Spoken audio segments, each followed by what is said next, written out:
Different method use करते हुए उस प्रोग्राम पे अटैक लॉन्च किया जाता था, और फिर उस अगर उस पर अटैक हो जाता था तो वो कॉरेस्पॉन्डिंग जो एरर्स है उनको रिवील किया जाता था कि कौन कौन से इसमें एरर हैं, कौन कौन सा अटैक इस पे पॉसिबल है।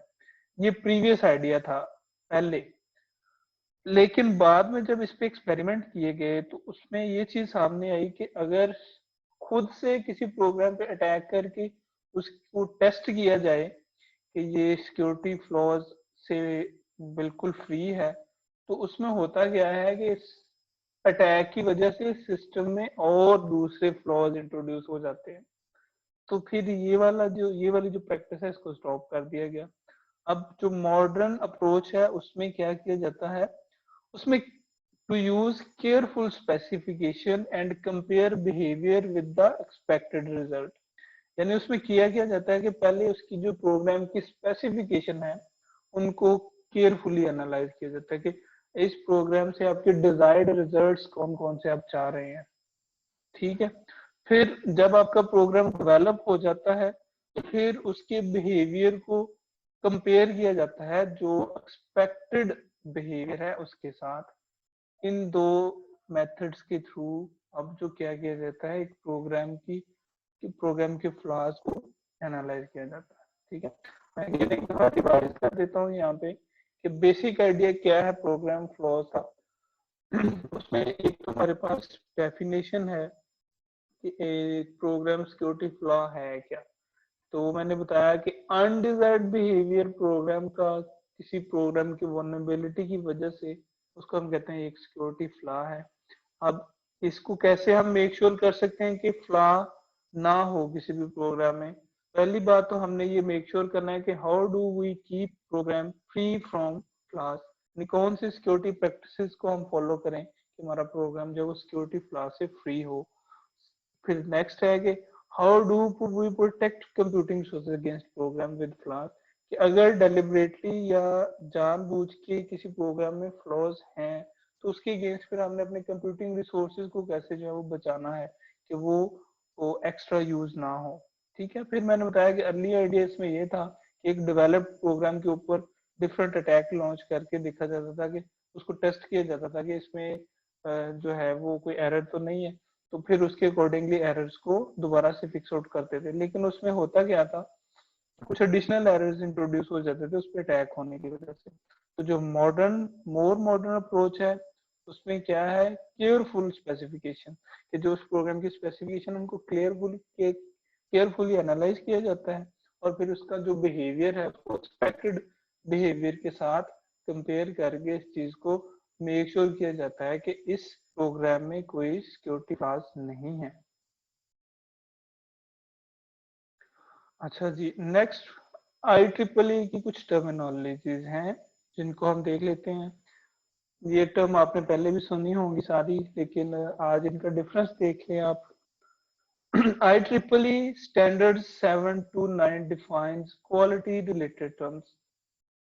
ये तीन टर्म्स हैं, उनमें फर्स्ट पे है एरर। एरर किसको कहते हैं? Error a human mistake in performing some software related activity such as specification और कोडिंग। यानी कि ह्यूमन एरर है इसको।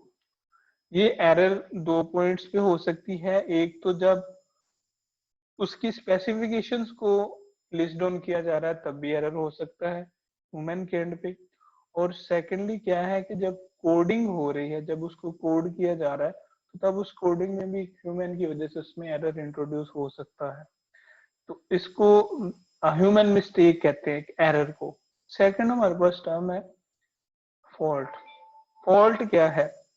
एन इनकरेक्ट स्टेप, कोडिंग में कोई इनकरेक्ट स्टेप आप राइट डाउन कर देते हैं, कोई इनकरेक्ट कमांड आप दे देते हैं, process or data definition in a piece of software.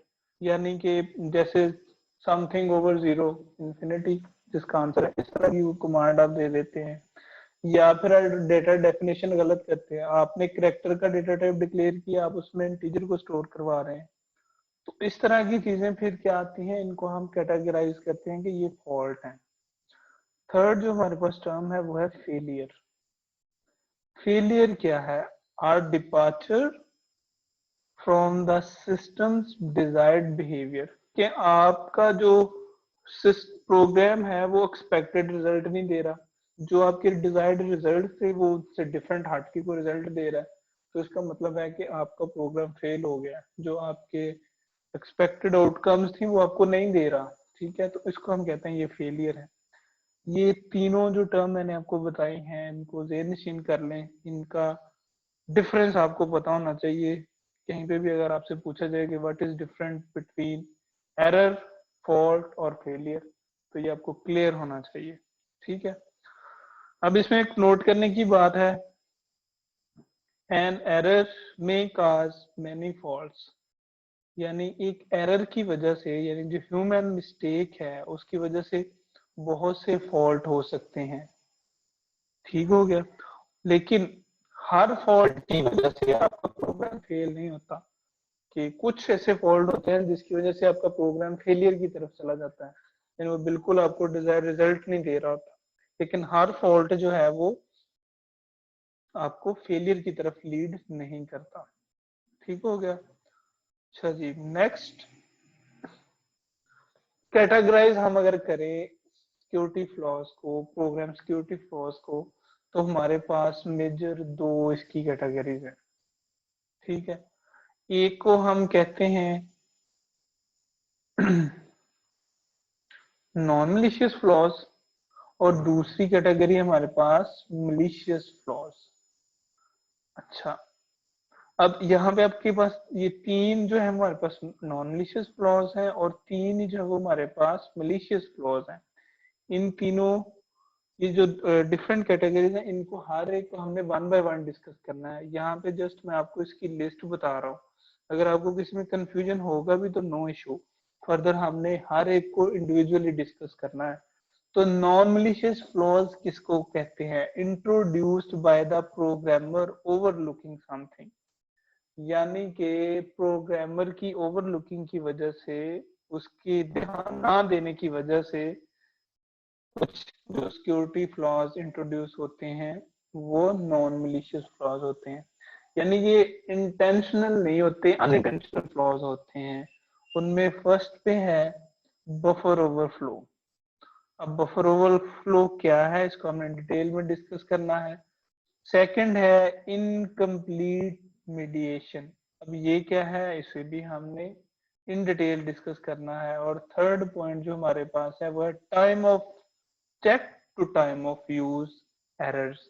तो ये तीन जो हमारे पास कैटेगरीज है ना, ये होते हैं नॉन मलिशियस फ्लॉज, यानी ये प्रोग्रामर की ओवरलुकिंग की वजह से इंट्रोड्यूस होते हैं।